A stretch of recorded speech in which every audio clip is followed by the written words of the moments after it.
ಚಂದು, ಅನಾಗರಿಕನ ಹಾಗೆ ಮಾತಾಡ್ಬೇಡ. ನನ್ನ ಭಾವನೆಗಳಿಗೂ ಬೆಲೆ ಇದೆ ಅಲ್ವಮ್ಮ? ಅಜ್ಜಿ, ನಾವ್ ಯಾರನ್ನ ಪ್ರೀತಿಸ್ತೀವೋ, ಎಲ್ಲಿ ತನಕ ಪ್ರೀತಿಸ್ತೀವೋ ಅಲ್ಲಿ ತನಕ ಅದಕ್ಕೆ ಜೀವ ಇದ್ದೇ ಇರುತ್ತೆ. ಒಂದು ಉದಾಹರಣೆ ಕೊಡ್ಲಾ ಅಜ್ಜಿ? ಪ್ರೀತಿಸಿದ ಹುಡುಗ ಕೊಡೋ ಹೂನ ಹುಡುಗಿಯರು ತಮ್ಮ ಪುಸ್ತಕದಲ್ಲಿ ಇಟ್ಕೊಂಡಿರ್ತಾರೆ. ಅವ್ರಿಗೆ ಮದುವೆ ಆಗದೆ ಹೋದ್ರು ಆ ಹೂವು ಆ ಪುಸ್ತಕದ ಮಧ್ಯ, ಅವ್ರ ಮನ್ಸುಗಳ ಮಧ್ಯ ನೆನಪುಗಳಾಗಿ ಶಾಶ್ವತವಾಗಿ ಜೀವಂತವಾಗಿರುತ್ತೆ. ನನಗೆ ಅಪ್ಪನ ಮದುವೆ ಡ್ರೆಸ್ಸು ಒಂದು ಸುಂದರವಾದ ನೆನಪು ಅಜ್ಜಿ. ಅದ್ರ ಮುಂದೆ ಈ ಪ್ರಪಂಚದ ಯಾವ ಡ್ರೆಸ್ ಕೂಡ ಸರಿ ಸಮಾನ ಅಲ್ಲ. ಯಾಕೆಂದ್ರೆ ಅದು ಅಪ್ಪನ ಡ್ರೆಸ್, ಅದು ನಂದು. ನಾನು ಅಷ್ಟು ಇಷ್ಟಪಡೋ, ಪ್ರೀತಿಸೋ, ಗೌರವಿಸೋ ಡ್ರೆಸ್ನ ಬಿಸಾಡು ಅಂದ್ಯಲ್ಲ, ಅದಕ್ಕೆ ಬೇಸರ ಆಯ್ತು ಅಜ್ಜಿ. ನಿನ್ನ ಡಿಸಿಷನ್ ತುಂಬಾ perfect. I am proud of you Chandu. ನನ್ಗೂ ನಿನ್ ನಿರ್ಧಾರ ತುಂಬಾ ಇಷ್ಟ ಆಯ್ತು ಚಂದು. Simply super.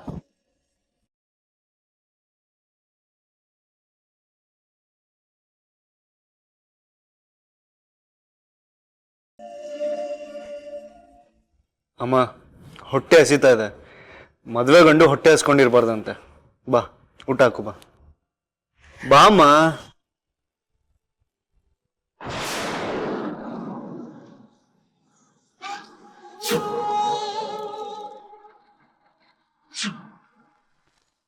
ಅಕ್ಕ, ನೀನ್ ಏನೇ ಹೇಳಿದ್ರು ನಾನು ಆಸ್ಪತ್ರೆಗೆ ಬರಕ್ಕಿಲ್ಲ ಅಂದ್ರೆ ಬರಕ್ಕಿಲ್ಲ. ನೀ ಬರಕ್ಕಿಲ್ಲ ಅಂದ್ರೆ ನಾನು ಬಿಡಕ್ಕಿಲ್ಲ. ಎಷ್ಟೇ ಆದ್ರೂ ನನ್ನ ಅಣ್ಗಿಸೋದ್ ನೀನ್ ಬಿಡಲ್ಲ ಅಲ್ಲ ಅಕ್ಕ. ಆಸ್ಪತ್ರೆಯಲ್ಲಿ ಸೂಜಿ ಚುಚ್ತಾರೆ, ನಂಗೆ ತುಂಬಾ ನೋವಾಯ್ತದೆ ಗೊತ್ತಾ. ಸರಿ ಬಿಡು, ನಮ್ ಡಾಕ್ಟರ್ಗೆ ಹೇಳ್ತೀನಿ ನಮ್ ಚಿನ್ನುಗೆ ಸೂಜಿ ಚುಚ್ಬೇಡಿ, ಬರೀ ಮಾತ್ರೆ ಕೊಡಿ ಅಂತ. ಓಕೆನಾ? ಓಕೆ, ಇಲ್ಲ ಹೋಗಕ್ಕ.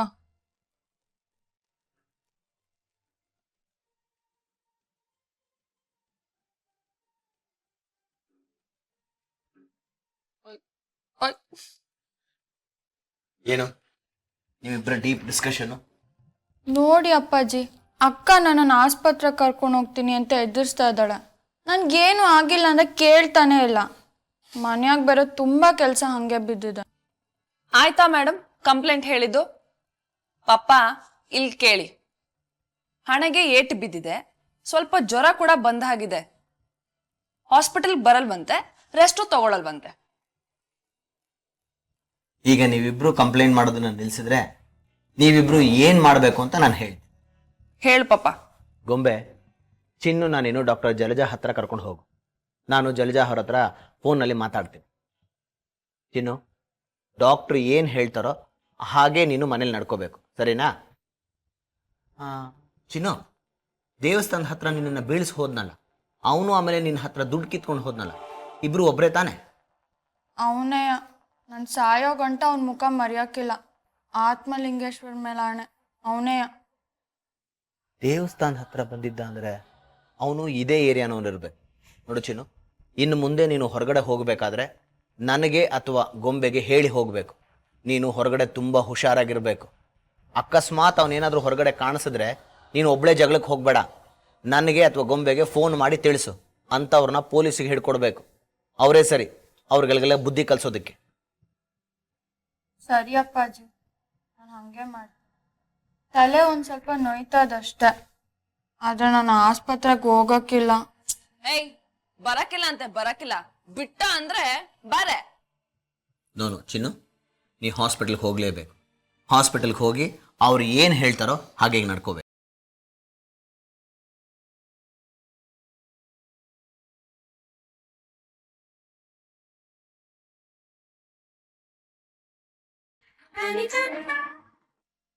ಅಮ್ಮ, ಚಂದನ್ ಏನ್ ಹೇಳ್ದಂತ ಗೊತ್ತಾ? ತಂದಿರೋ ಹೊಸ ಬಟ್ಟೆನ ಹಾಕೋ ಅಂದ್ರೆ ಅವ್ರ ಅಪ್ಪನ ಬಟ್ಟೆನ ಹಾಕೊಳ್ತಾನಂತ. ಕರ್ಮ. ಅದು ಕರ್ಮ ಅಲ್ಲ ಕುಮುದ, ಅದು ಅವನಿಗೆ ತಂದೆ ಮೇಲಿದ್ದ ಪ್ರೀತಿ ಮತ್ತು ಗೌರವ. ಯಾರ ಗೌರವವನ್ನು ನಿರಾಕರಿಸಬಾರದು. ಗೌರವಿಸಬೇಕು. ಆ ಒಳ್ಳೆತನ ಮನೆಯಲ್ಲಿ ಎಲ್ರಿಗೂ ಇಲ್ಲ. ನೀನು ಅವನಿಗೋಸ್ಕರ ಆರ್ಡರ್ ಮಾಡಿದೆಯಲ್ಲ, ಆ ಡ್ರೆಸ್ನ ಫೋನ್ ಮಾಡಿ ಕ್ಯಾನ್ಸಲ್ ಮಾಡಿಸು. ಅಪ್ಪ ಸುಮ್ಮನೆ ನನಗೆ ಕೋಪ ಬರ್ಸ್ಬೇಡ. ಕುಮುದ, ಕ್ಯಾನ್ಸಲ್ ಮಾಡಿಸ್ಬೇಡ. ಅದೇಗ್ ಹಾಕೊಳ್ಳಲ್ಲೋ ನಾನು ನೋಡ್ತೀನಿ. ಅಮ್ಮ ಅಮ್ಮ ಅಂತ ಅವಳು ಹಿಂದೆ ಸೆರಗ್ ಹಿಡ್ಕೊಂಡು ಓಡಾಡ್ತಿರ್ತಾನೆ. ಓಡಾಡ್ಲಿ ಬಿಡು ಕುಮುದ, ನಾನು ನೋಡೇ ಬಿಡ್ತೀನಿ ಅವ್ರ ಅಮ್ಮನ ಹಿಂದೆ ಮುಂದೆ ಅದೆಷ್ಟು ದಿವಸ ಓಡಾಡ್ತಾನೆ ಅಂತ. ನನ್ನ ಮೊಮ್ಮಗಳು ಮದುವೆ ಆಗಿ ಹೊಸಲು ದಾಟಿ ಒಳಗಡೆ ಬರಲಿ. ನನ್ನ ಮೊಮ್ಮಗಳನ್ನ ಮನೆ ತುಂಬಿಸ್ಕೊಂಡ್ಮೇಲೆ ಅವನ ಮನಸ್ಸು ತುಂಬ ತುಂಬಿಕೊಂಡ್ರು ಅವ್ರ ಅಮ್ಮನ್ನ ಅವನ ಮನಸ್ಸಿನಿಂದ ಕಿತ್ತು ಬಿಸಾಕ್ತೀನಿ. ಮದುವೆ ಆಗದಿರೋ ಹುಡುಗ ಕೊಬ್ಬಿದ ಗೂಳಿ ಇದ್ದಂಗೆ. ಅವನ ಬಗ್ಗಿಸ್ಬೇಕು ಪಳಗಿಸ್ಬೇಕು ಅಂದರೆ ಮದುವೆನೇ ಸರಿಯಾದ ಮೂಗ್ದಾರ. ಮೂಗ್ಬಟ್ಟು ಹಾಕ್ಕೊಂಡು ಮೂಗ್ದಾರನ ಕೈಯಲ್ಲಿ ಹಿಡ್ಕೊಂಡ್ರೆ ಎಂಥ ಗೂಳಿನೂ ಗುಟ್ರ ಹಾಕೋದನ್ನ ಮರ್ತೇ ಬಿಡುತ್ತೆ. ನಮ್ಮ ಚಂದನ್ ಅನ್ನೋ ಗೂಳಿನ ಅವ್ರ ಅಮ್ಮನ ಕೊಟ್ಟಿಗೆಯಿಂದ ಹೊರಗಡೆ ತರೋದು ಯಾವ ಮಹಾ ದೊಡ್ಡ ವಿಷಯ ಹೇಳು. ನೀನ್ ಹೇಳ್ತಾ ಇರೋದು ಸರಿಯಾಗಿದೆ ಅಮ್ಮ. ನಮ್ ಗೊಂಬೆ ಯಾವಾಗ ಈ ಮನೆ ಸೊಸೆಯಾಗಿ ಬರ್ತಾಳೋ ಅಂತ ನಾನು ಕಾಯ್ತಾ ಇದ್ದೀನಿ. ಮನುಷ್ಯ ಕೆಟ್ಟವನಾಗೋದಕ್ಕೂ ಒಂದು ಕಾರಣ ಇರುತ್ತೆ. ಕೊಲೆಗಾರನಿಗೆ ಕೊಲೆ ಮಾಡೋದಕ್ಕೂ ಒಂದು ಕಾರಣ ಇರುತ್ತೆ.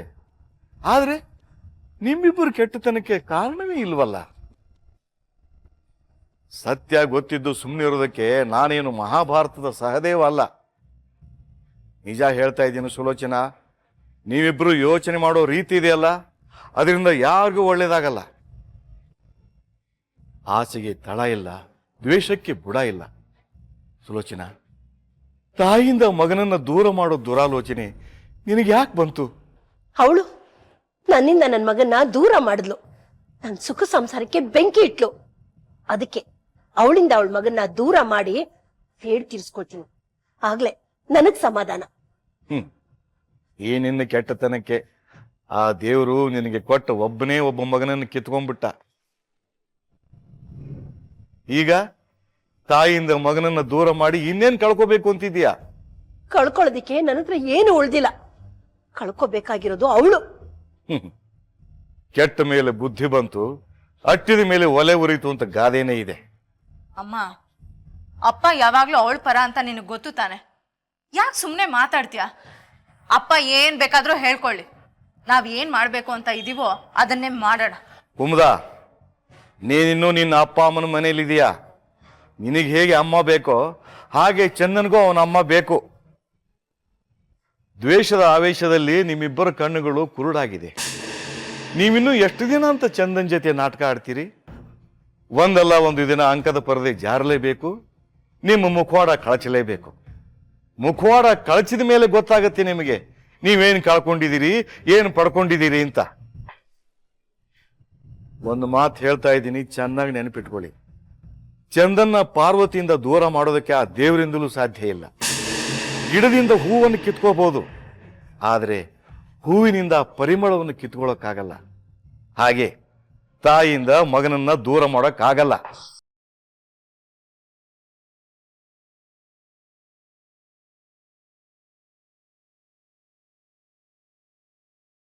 ನನ್ನ ಸೆಕ್ರೆಟರಿ ಶಿವಾಂಗಿಗೆ ಡೀಟೇಲ್ ಆಗಿ ಎಕ್ಸ್ಪ್ಲೇನ್ ಮಾಡಿದ್ದೀನಿ. ಅವಳು ನಿಮಗೆ ಅಸಿಸ್ಟ್ ಮಾಡ್ತಾಳೆ. ಸರ್ ಅರವಿಂದ್, ನನ್ನ ಒಬ್ಬಳೇ ಮಗಳ ಎಂಗೇಜ್ಮೆಂಟು, ಎಲ್ಲ ಕೆಲಸ ನಾನೇ ನಿಂತು ನೋಡ್ಕೋಬೇಕಲ್ವಾ? ಯಾ ನಾನು ಆಗಾಗ ಆಫೀಸಿಗೆ ಬರ್ತಾ ಇರ್ತೀನಿ. ಶ್ಯೂರ್ಲಿ. ಹಾಂ, okay. You have that capable of taking care. Yeah, okay, bye. ಆಗಲೇ ಕೆಲಸ ಶುರು ಮಾಡಿದ್ಯಾ? ನೀನು ಯಾರ ಮಾತು ಕೇಳಲ್ಲ ಅಲ್ವಾ? ಹಾಗೆಲ್ಲ ಏನಿಲ್ಲ ಅಪ್ಪಾಜಿ, ಕೆಲಸ ಮಾಡದೇ ಇದ್ರೆ ಹುಚ್ಚಿಡ್ದಂಗೆ ಆಯ್ತದೆ. ಅದಕ್ಕೆ ಟೀ ತಗೊಳ್ಳಿ. ಗೊತ್ತಾಯ್ತು, ಇನ್ನೂ ಮನೇಲೇ ಇದ್ದೀರಾ, ಆಫೀಸ್ಗೆ ಹೋಗಲ್ಲ ಅಪ್ಪಾಜಿ? ಎಂಗೇಜ್ಮೆಂಟ್ ಹತ್ತಿರ ಬಂತಲ್ವಾ, ಎಂಗೇಜ್ಮೆಂಟ್ ಆಗೋವರೆಗೂ ಆಫೀಸ್ಗೆ ಹೋಗಲ್ಲ. ಎಲ್ಲ ಕೆಲಸ ನಿಂತು ನೋಡ್ಕೋಬೇಕಲ್ಲ.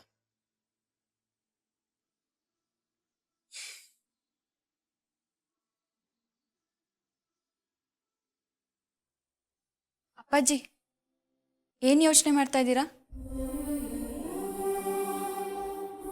ಗೊಂಬೆ ಬಗ್ಗೆ ಯೋಚನೆ ಮಾಡ್ತಾ ಇದ್ದೆ. ಗೊಂಬೆಗಾಗಲೇ ಮದುವೆ ವಯಸ್ಸು. ಆದರೆ ನನಗೆ ಅವಳಿನ್ನೂ ಚಿಕ್ಕ ಹುಡುಗಿ. ಗೊಂಬೆ ಮದುವೆ ಆಗಿ ಬೇರೆ ಮನೆಗೆ ಹೋಗ್ತಾಳೆ ಅನ್ನೋ ಕಲ್ಪನೆನೇ ನನಗೆ ಭಯ ಹುಟ್ಟಿಸ್ತಾ ಇದೆ. ಒಂದು ಮಗು ಅಲ್ಲ, ಒಂದು ಕಣ್ಣಲ್ಲ ಅಂತಾರೆ. ಅದರ ಅರ್ಥ ಏನು ಅಂತ ಈಗ ನನಗೆ ಚೆನ್ನಾಗಿ ಆಗ್ತಾ ಇದೆ. ಗೊಂಬೆ ಈ ಮನೆ ಜೀವ. ಅವಳು ನಮ್ಮನ್ನೆಲ್ಲ ಬಿಟ್ಟು ಬೇರೆ ಮನೆಗೆ ಹೋಗ್ತಾಳೆ ಅನ್ನೋದು ಒಪ್ಕೊಳ್ಳೋಕೆ ತುಂಬ ಕಷ್ಟ ಆಗ್ತಾ ಇದೆ. ಅಪ್ಪಾಜಿ, ಅಕ್ಕ ಲಗ್ನಾಗಿ ದೂರಕ್ಕೇನು ಹೋಗ್ತಿಲ್ಲ. ಅದು ಅಲ್ಲದೆ ಹತ್ರದ ಸಂಬಂಧ. ಅಕ್ಕ ಲಗ್ನಾಗಿ ಹೋಗ್ತಿರೋದು ಅತ್ತೆ ಮನೆಗಲ್ಲ, ತಾತ ಅಜ್ಜಿ ಮನೆಗೆ. ಎಡು ಬಿದ್ರೆ ಮನೆ ಸಿಗ್ತದೆ. ಹೀಗಿರ್ಬೇಕಾದ್ರೆ ನೀವ್ಯಾಕೆ ಇಷ್ಟೊಂದು ಚಿಂತೆ ಮಾಡ್ತಿದ್ದೀರಾ? ಅದು ಅಲ್ಲದೆ ಅಕ್ಕ ಎಷ್ಟು ಜಾಣೆ ಗೊತ್ತಾ? ಏನು ಹೇಳ್ಕೊಟ್ರು ಪಟಪಟನೆ ಕಲ್ತ್ಬಿಡ್ತಾಳೆ. ಈ ಎಂಗೇಜ್ಮೆಂಟು ಯಾವುದೇ ತೊಂದರೆ ಇಲ್ಲದೆ ಆರಾಮಾಗಿ ಆಗ್ಬಿಟ್ರೆ ಸಾಕು. ಅಷ್ಟೇ ದೇವ್ರನ್ನ ಕೇಳ್ಕೊಳ್ಳೋದು ನಾನು. ಚಿಂತೆ ಮಾಡಬೇಡಿ ಅಪ್ಪಾಜಿ, ಎಲ್ಲ ಒಳ್ಳೇದೇ ಆಯ್ತದೆ. ಇಲ್ಲಿ ನಿಂತ್ಕೊಂಡು ಏನ್ ಮಾಡ್ತಾ ಇದೀಯಾ? ಟೀ ಕೊಡೋಕೆ ಬಂದಿದ್ದೆ ಅವ್ವ. ಕೊಟ್ಟಾಯ್ತಲ್ಲ. ಎಣ್ಣೆ ಬಟ್ಲುಗಳೆಲ್ಲ ಜಿಡ್ ಕಟ್ಕೊಂಡಿವೆ, ಮುಟ್ಟಿದ್ರೆ ಕೈಗೆ ಅಂಟ್ಕೊಳ್ಳುತ್ತೆ. ಡಬ್ಬಿ ಮೇಲೆಲ್ಲ ಅಷ್ಟು ಧೂಳು ಕೂತಿದೆ. ತೊಳಿ ಅಂತ ಹೇಳಿದ್ರು ತೊಳ್ದಿಲ್ಲ. ಪದೇ ಪದೇ ಹೇಳೋದಕ್ಕೆ ನನಗೆ ಬೇಜಾರಾಗತ್ತೆ. ಸರಿ ಕಣವ, ಈಗಲೇ ಕ್ಲೀನ್ ಮಾಡ್ತೀನಿ. ಎಲ್ಲ ಕೆಲಸ ಮುಗಿದ್ಮೇಲೆ ಕಿಟಕಿ ಗ್ರಿಲ್ಗಳನ್ನೆಲ್ಲ ಒರೆಸು, ಮರಿಬೇಡ. ಇಲ್ಲ ಕಣವ, ಗೆಪ್ತಿ ಅದೆ.